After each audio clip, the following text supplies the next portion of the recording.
A Maryland gymnast embarks on her senior season following the departure of a key teammate. And the men's soccer team uses new technology to get an edge over its opponents. All this and more ahead. Terrapin Timeout starts now.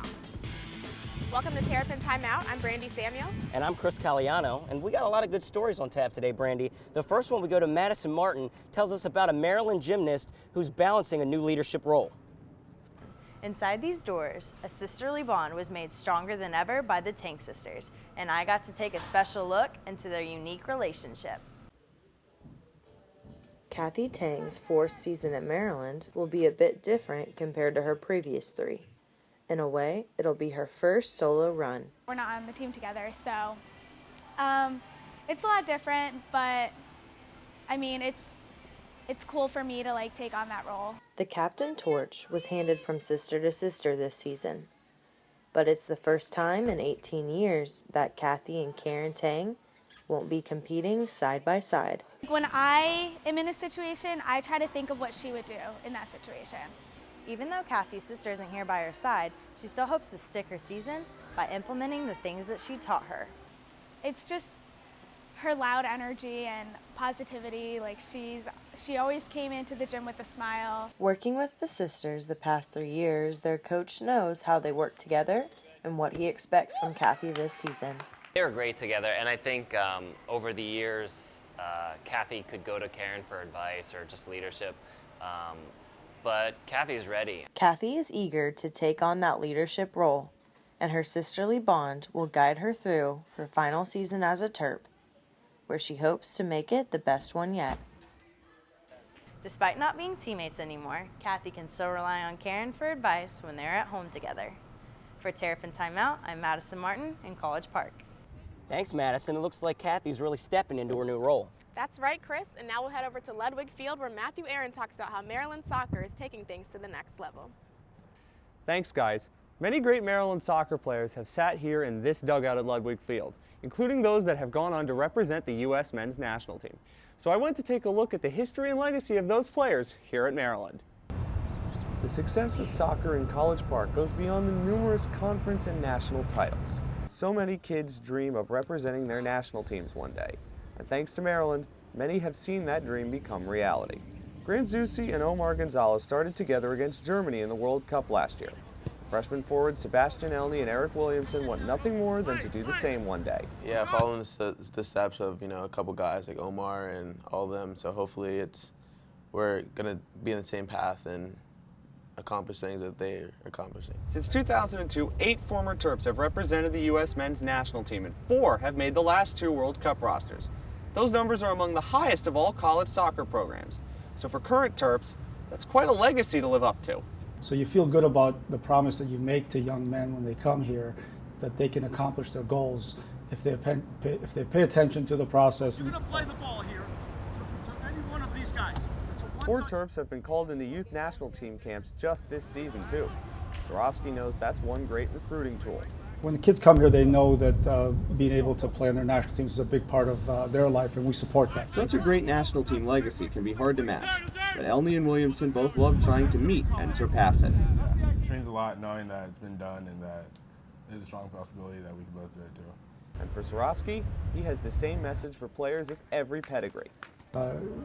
You come here, you do the work, you got a chance to get better, and then hopefully get on the biggest and grandest stage of them all. Maybe one day soon, one of these Terps could be the next great American World Cup hero. Many players like Elney and Williamson are committing to Maryland every day in order to realize their dreams. And with the legacy of this program, you certainly wouldn't doubt their chances of fulfilling them. Now back to you guys. Thanks, Matthew. It seems like Maryland soccer is creating quite the legacy. It appears so, Brandy. Let's go talk to Connor Brooks about how a smaller Maryland club is trying to create their own legacy. Thanks, guys. I'm here at the School of Public Health, home of the University of Maryland Black Belt Club. Club members come here not only to learn about different forms of martial arts, but to teach each other as well. And I got to witness that firsthand. Combine a tight-knit group with a devotion to excel at martial arts, and you have the University of Maryland Black Belt Club. The UMD Black Belt Club's mission is to provide its members with a place to learn and have fun with martial arts.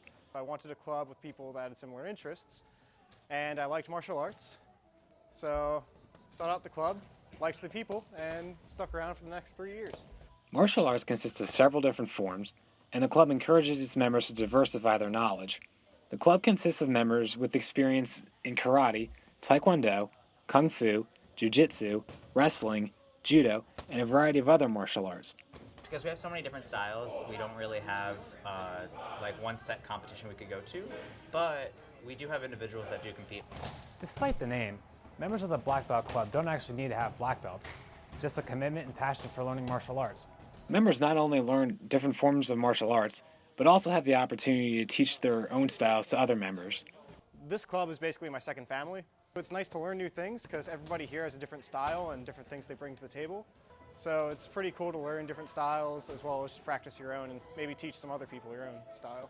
It's like personally for me, it's been really the social support and net that's like helped me through these 4 years. For those looking to share knowledge and form lasting friendships, the UMD Black Belt Club is a knockout. Although these athletes don't compete together as a team, that doesn't change their love for the sport or the strong bonds they have with each other. For Terrapin Timeout, I'm Connor Brooks. Thanks, Connor. Looks like the club's a real hit. That's right, I might join myself. Now we'll kick it over to Marissa Morris, who talks about how Maryland soccer is using new technology to get ahead. Thanks, guys. Technology has impacted the world of sports. Let's take a look how Maryland soccer is changing the game. Maryland soccer success is as much about what you can see as it is about what you can't see. The kicking, the running, the coaching are all visible. But uncover a layer of clothing and you'll find another method the Terps are using to eclipse opponents. Maryland has implemented state-of-the-art technology that monitors players' heart rates as well as workload through GPS tracking. These vests measure more than 200 variables, like total distance run, acceleration, or how quickly a player changes direction. When you look at all those different variables, kind of gives you a better idea of the different stressors we're putting on the athlete. Really all we're trying to do is we're trying to just control as many variables as possible, so we're always playing with our strongest 11.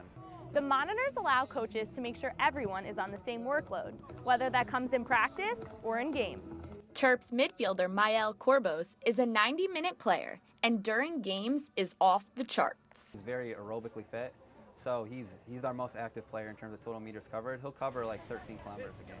That's over 8 miles. It's just one other thing that we do to get better, and I think it's a big component of, recovery and trying to be ready for every game. It's kind of a balance act between keeping our guys fit, but also not doing too much where increasing their chance of injury. And it's high-tech equipment like this that makes coaches feel they're doing just that in College Park. Hopefully this new technology will prevent athletes from being sidelined. Back to you guys. And that'll do it for our stories today. Bunch of really good ones. Definitely. For Terrapin Timeout, I'm Chris Caliano. And I'm Brandy Samuel. Catch us next time.